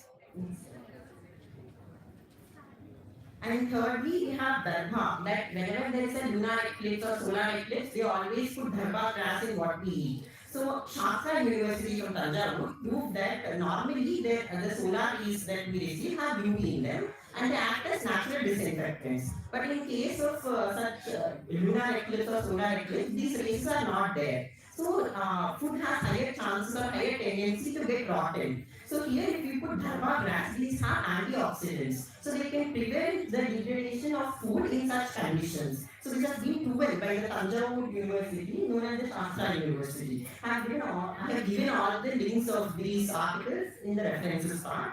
Next. Then we have Kadamba. Basically, in Lalita Sahasranama, we say that Kadamba Kusuma Priya, Kadamba Vanavasini and all. So, what is the specialty of this Kadamba flower? So, basically, Kadamba tree itself has a lot of specialities. The Kadamba flower itself is used to treat depression because of its smell. And Kadamba leaves work by a pathway known as alpha reductase pathway. There are certain drugs in the market known as acarbose. These drugs also work in the same pathway and they are used for their antidepressant activity. And then we have the bark and the stems. So basically the paste that is taken from all these barks and stems is used to treat all these snake bites and other toxic bites. And apart from these, still researches are going on for their benefits in mental health and antimicrobial activity. So I would like to conclude by saying that anything that we do in our daily life or anything said by our elders are not just superstitions. There is science behind it, and now there is science evolving, so we all are involved in proving those sciences. So we should not take anything as just superstition, and we should believe them and continue our traditional practices so that we get benefit from them and then get a lot of practices and a lot of beliefs that have to be proven. So as I mentioned, these are all the references of articles that I have taken for my presentation. I would like to conclude by saying a thank you to all of you. Thank you. Well done, Akshay. Thank you for sharing the valuable knowledge with us. Let's invite the next participant, Shweta Sharma from 2nd BCom for her presentation on seasonal food in ancient India.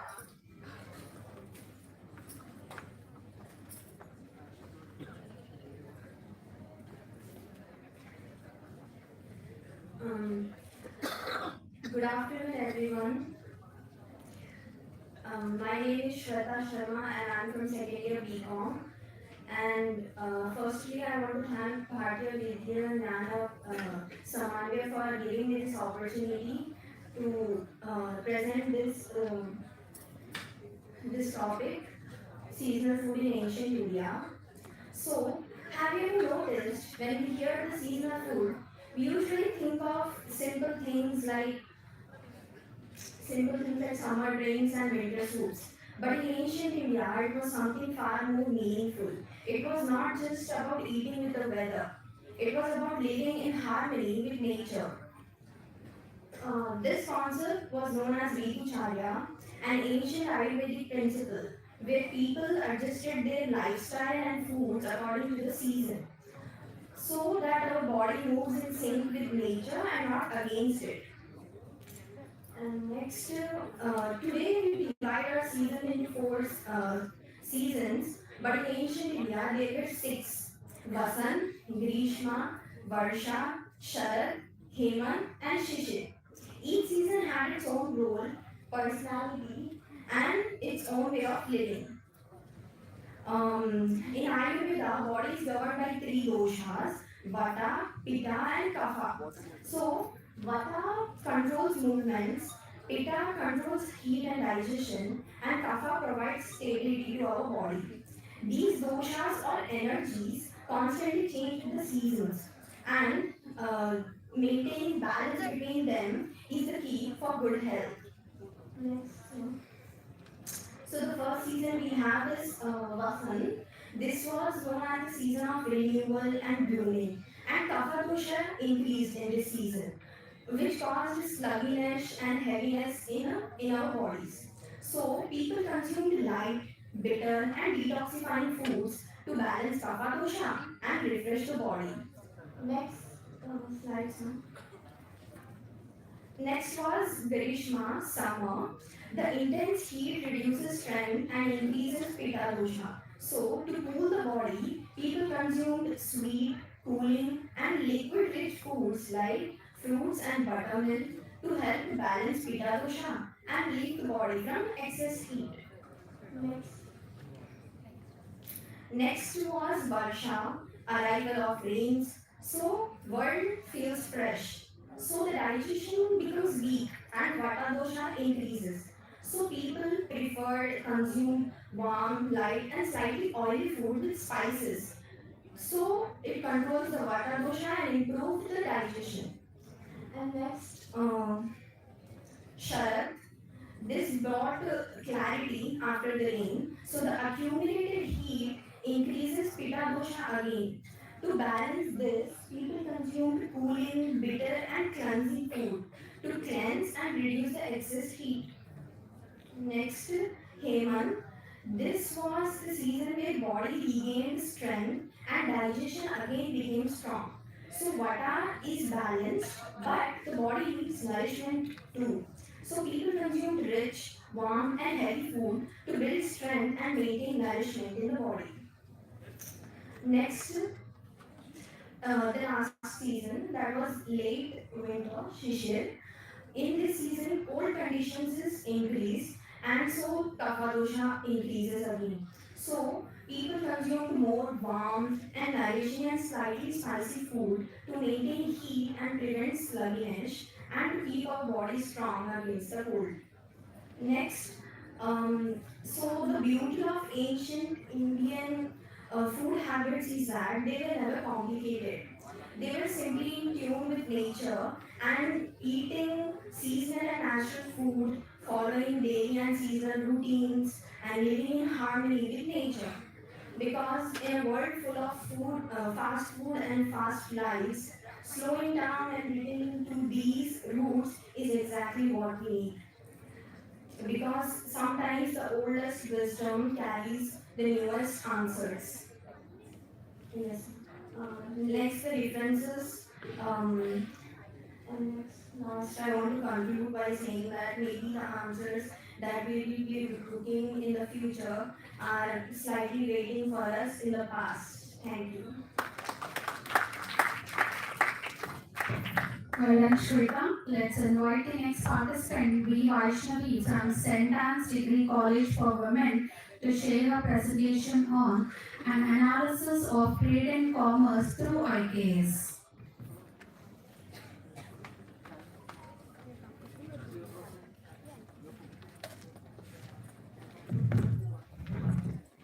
Good afternoon, everyone. My name is Vimla Vaishnavi.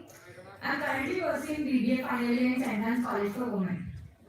Today I am presenting my topic on analysis of trade and commerce through Indian knowledge systems. Trade and commerce were very important in ancient India. India has organized and well-structured market in early times. In Indian knowledge systems, wealth, which is known as artha, but wealth is not only the goal, it should also be followed by dharma, which means honesty and righteousness. Ancient traders were expected to follow honesty, fairness, avoid cheating or exploitations. Trade was not just for the profit, it was for the welfare of the society and prosperity of the society. Regulation and institutions. Ancient texts like Arthashastra and Manusmriti gave clear rules and explained about trading.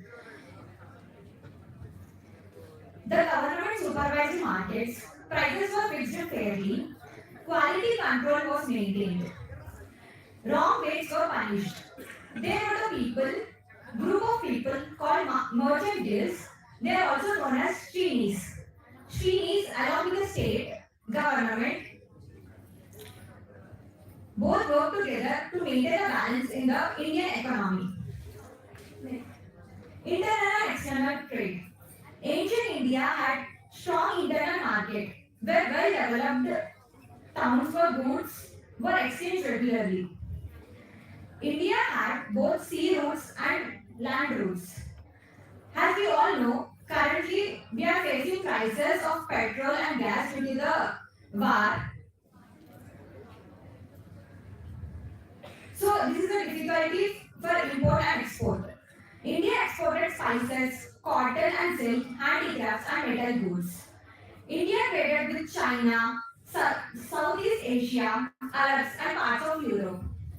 As we know, in the South Indian film called Kantara 2, they showed the importance of spices trading. They used to collect spices from the coastal regions and forest area and exported to Arab countries through sea routes. India is known for the land of spices. These were highly demanded in foreign countries. Next.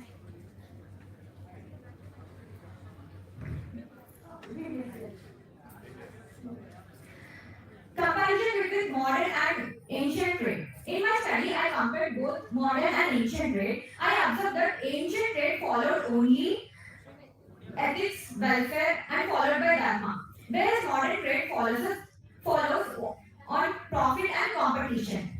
In present world, we have CSR, corporate social responsibility, which is a small step for bringing back the old principles into the current business. Next. Next. To conclude this, Indian knowledge system promotes honesty, fairness, and responsibility. Ancient Indian trade focuses on profit and as well as people for the welfare of the society. By following the old traditional principles and bringing back them into the modern world, we can bring development in our country. Thank you for giving this opportunity. Well done, Vaishnavi. Thank you for your participation. Let's invite the next participant, S. Kaushik from 2nd BSc for the presentation on evolution of Indian education system.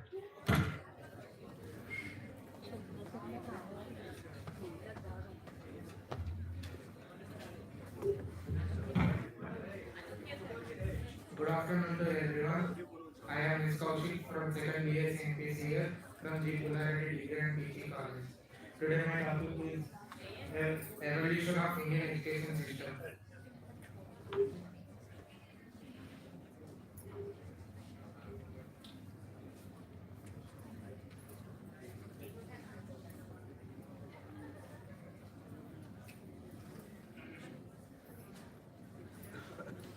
So I want to start with a sloka which is in Sanskrit. Jnananandamaya devam nirmalaspadimākritim ādhāram sarva vidyanam hayagrivam upasmane. The meaning of this sloka is I contemplate on Lord Hayagriva, who is the embodiment of knowledge and bliss, who has a pure crystal form, who is the base of all branches and the knowledge. He is the one who taught education to the Lord Goddess Saraswati. So he is the main teacher of Goddess Saraswati. So instead of we are making to Puja Goddess Saraswati, we can make Puja to him also. We can have good education with his blessings. And my next slide. In the first language in India is Sanskrit. We call it as Sanskritam. So in Sanskritam, education is known as Vidya. So Vidya is a Sanskrit word. The meaning of Vidya is to knowledge, to learn, or to wisdom. The root word of Vidya is taken from Vid. Vid is known as to see, to know, or to understand. The real meaning of education is to understand about the topic or whatever we are going to know.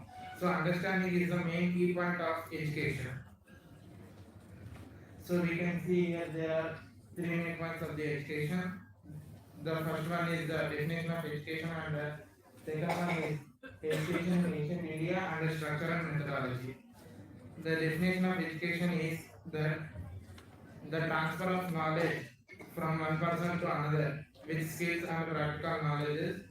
Here it will go on generation to generation, it will pass to generation to generation, which has both formal methods like teaching, training, research, and informal transition. Education in ancient India. Actually, ancient Indian education has started in 3rd century BC, where the traditional religion of traditional knowledge and sages, scholars, education orally using methods like they will memorize or store their knowledge in palm leaves, tree barks, and epitaphs for writing. Nowadays, the modern education which we are dealing now present days, they organize like preschool, primary, secondary, and followed by higher educations. So in ancient education system, we have mainly three topics. They are Gurukul system, and their subjects they were taught, and Guru Dakshina. And going to first, we can see Gurukul system. As we can see in the picture, The Gurus are teaching warfare and even the Vedas and knowledge they are distributing from one generation to the another generation for the students. So, Gurukul system we have mainly total 4 key points. It is about definition of Guru and curriculum at that time and in which the Gurus are expertise and administration, admission and duration. The Guru we called as Acharya in Sanskrit. The Acharya will teach us to Shishyas. The Shishyas will go to the Guru and they will start their curriculum of education there. It has started in Vedic, the Gurukul system has started in Vedic age. The curriculum, they study Vedas and secret meanings and practical applications of every subject. And main objectives of these Gurukuls are self-control, development of character, social awareness, and other points we can see on the screen. And next, the subjects they were taught are phonetics, grammar, astrology, economics, laws, art of warfare, finance. We can see their Sanskrit names also beside that. In this, they taught Vedas also. In this, Veda means knowledge. Vedas means knowledge. We can see that meanings of Vedas also there. And the universities are Nalanda and Takshashila universities, which are the ancient universities. And at present, and Gurudakshina, they will give respect to their Guru. First of all, character building is main important there in Gurukul system. Lastly, modern education system. As we can see, we know that the modern education system following NEP rule, National Education Policy. It has been started in 1986 and it has amended in 1992. In 2020, the implementation has been started. Lastly, at modern education system, we are doing examinations and all other things. But when modern education system we are developing, we should find our roots also. We should not forget our roots. Because without roots, the tree will never grow healthily or cannot give nice fruits to us. So whatever modern education is coming, but we should keep our roots as strong as we can. So from today we will bring that roots. All of we together will make it proud as great nations. We bring the glory of India back. Thank you for giving this opportunity. Well, and Kaushik, let's invite the next participant, Noora Fasiruddin and Komal Rani from Sindhu Degree College for Women for their presentation on exploiting Indian knowledge through English studies.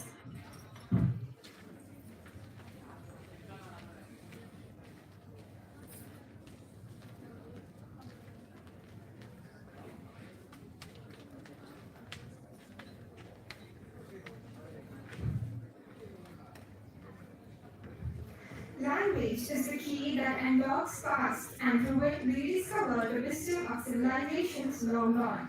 Good afternoon, everyone. Today, we stand before you to take you on a journey, not just through time, but through language itself. Myself, Noora Fasiruddin, and my partner, Komal Rani, are here to show you our take on the theme excavating ancient Indian knowledge through English studies. So, Noora, let me ask you a question. Tell me three great inventions that you think that changed the course of the world. I think Isaac Newton, who discovered gravity, or maybe Thomas Alva Edison, he made the light. Or no, I'll give you one better, Albert Einstein, who can forget him? Exactly, this is what the problem is. You know, when I said invention, you would have automatically thought about a Greek invention, a French invention, or an English invention. But you know,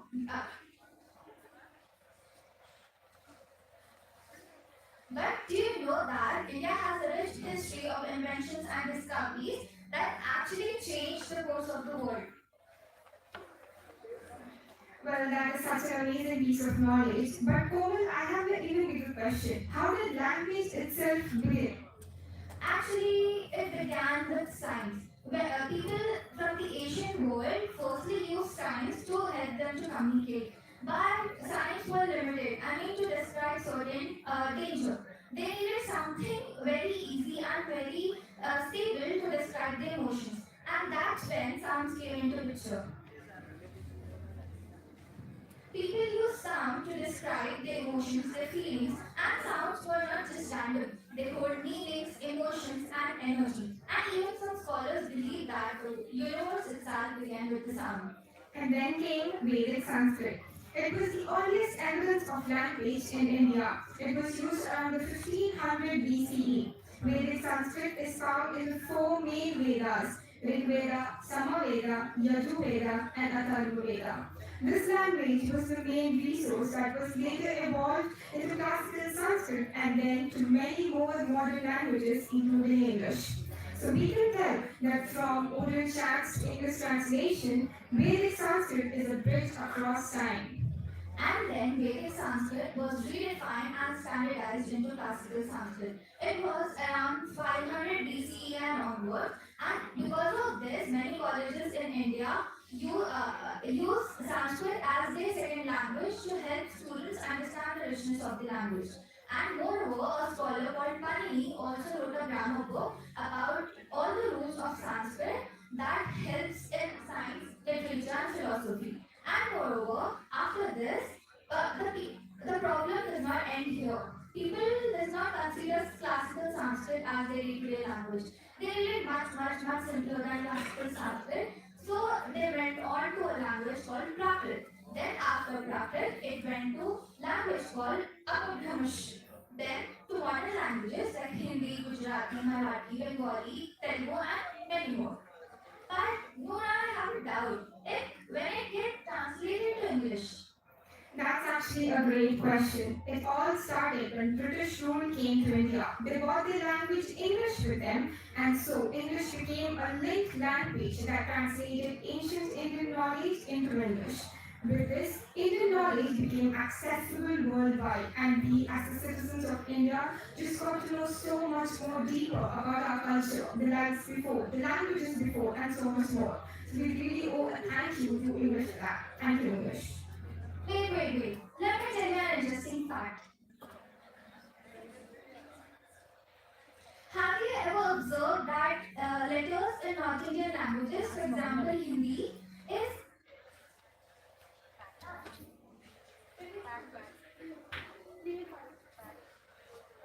letters in North Indian languages like Hindi are mostly straight, whereas letters in South Indian languages, for example, let's take Telugu, are mostly curved. Have you ever wondered what's the reason? Let me tell you. The reason is during the evolution of specifically, if we say North Indian languages, people use bark of the tree to write their language on it.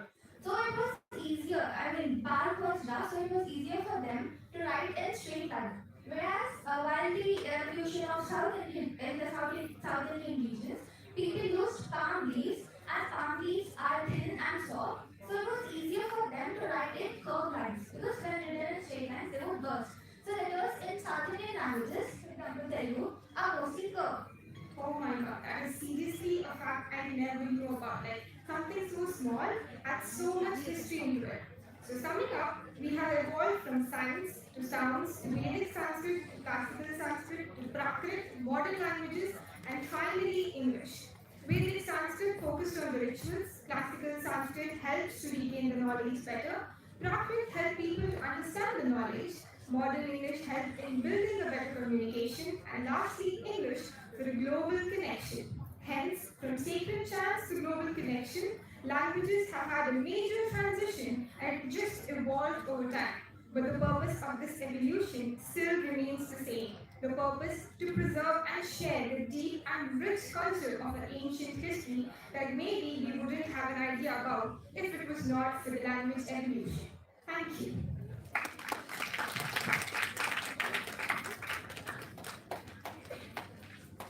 Well done, girls. Thank you for your presentation.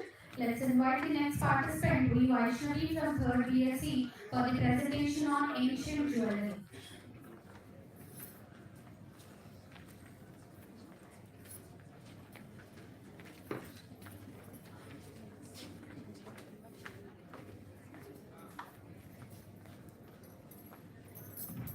Good afternoon to all the respected faculty and my dear friends. I am Vaishnavi from 3rd BSc MSCS. I am going to speak about the topic, the symbols of elegance, the ancient roots of women's jewelry. From intricate necklaces to delicate anklets, jewelry has been a symbol of elegance and refinement for women across cultures. These intricate pieces that not only showcase their beauty but also reflect their spiritual beliefs. Symbols of elegance, the ancient roots of women's jewelry, take us on a journey through time, exploring the fascinating history and significance of traditional Indian jewelry from ancient civilizations to modern days. Get ready to be dazzled by the scientific reason behind the ornaments. The first ornament is the first ornament is earring, that is also known as earpiecing. From ancient civilizations to modern states, earpiecing has always carried a symbolic and practical value. Piercing the earlobes, piercing the earlobes into Piercing the earlobes, accurate points connects to the brain's hemisphere, improve cognitive functions and sensory alertness. The right ear connects to the solar, that is masculine energy, and the left ear links to the lunar, that is feminine energy. Piercing the left ear is especially recommended for women to balance hormonal cycles. Earpacing also helps in improving women's health, reduce menstrual problems, promotes wellness and clarity. The next ornament is bangles.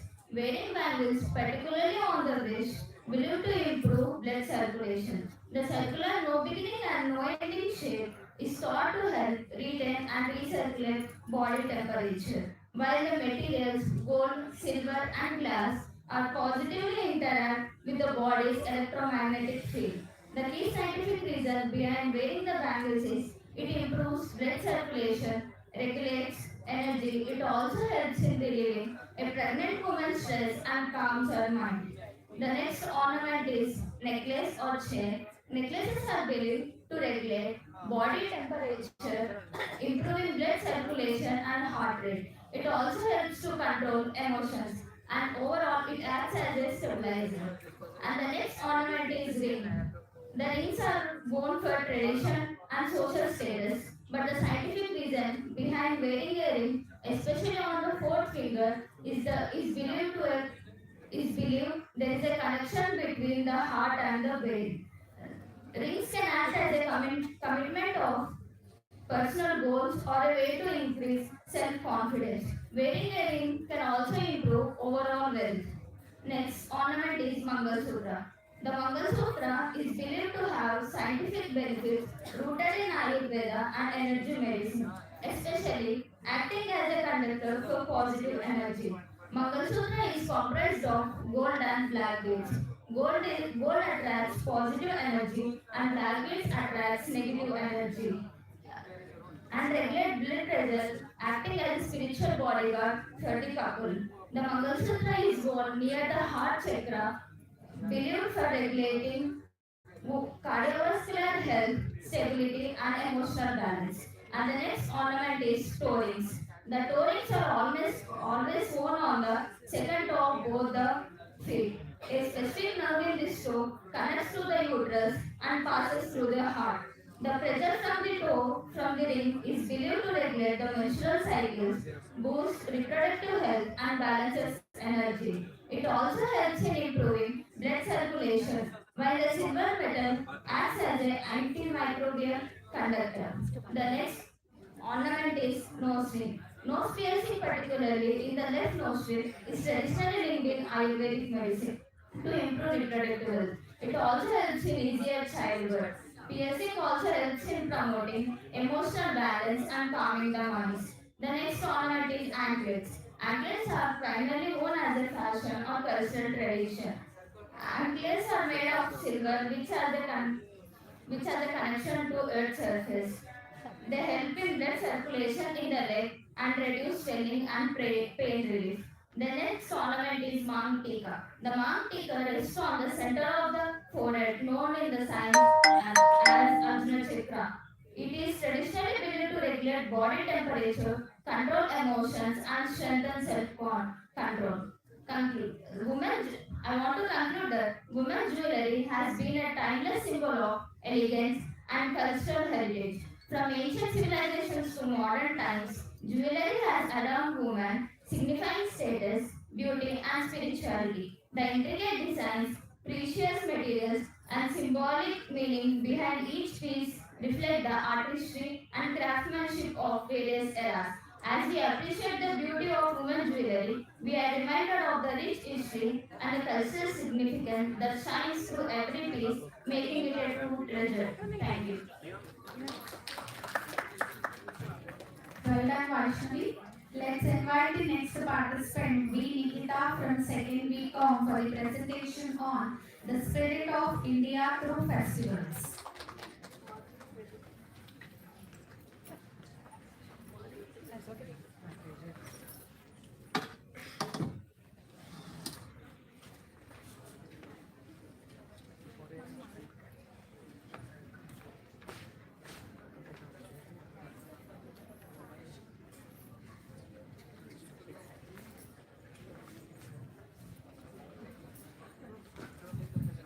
Good afternoon to everyone. This is Nikita from BCom second year.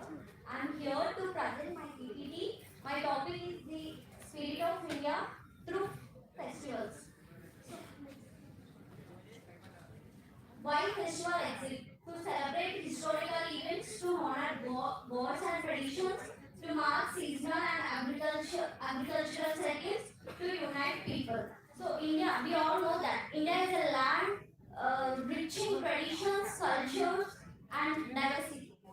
Our country celebrates a wide variety of festivals, which includes all traditions, cultures, from the lights of Diwali to the colors of Holi, and from devotion of Ganesh Chaturthi to the harvest joy of Sankranti, each festival represents unique traditions and beliefs.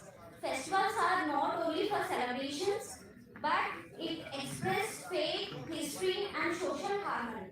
They bring people together and strengthen relationships and pass cultural values from one generation to another. Ganesh Chaturthi, Goddess Parvati. We all know that Goddess Parvati is created Lord Ganesha's with sandalwood paste and give birth to him. Celebration of Lord Ganesha's birthday, we celebrate a Ganesh Chaturthi. Popularized by Bal Gangadhar Tilak in 1983. Promote unity among people. Diwali. Associate with the return of Lord Rama to Ayodhya. Victory of good over evil. Also linked with goddess Lakshmi. Worship represent lights over darkness. People believe that goddess Lakshmi come to our clean homes and decorative homes to represent prosperity among the people. Dasara, victory of Lord Rama over Ravana, also linked with goddess Durga defecting Manikashura, symbolizes truth and justice. Holi. We all know that Holi is the festival of colors, but behind the history there is a story of Prahlada and Holika. Victory of devotion over evil, celebration of spring season, encourages joys and equality. Sankranti celebrates harvest season, sun enters Capricorn, thanks to nature and farmers.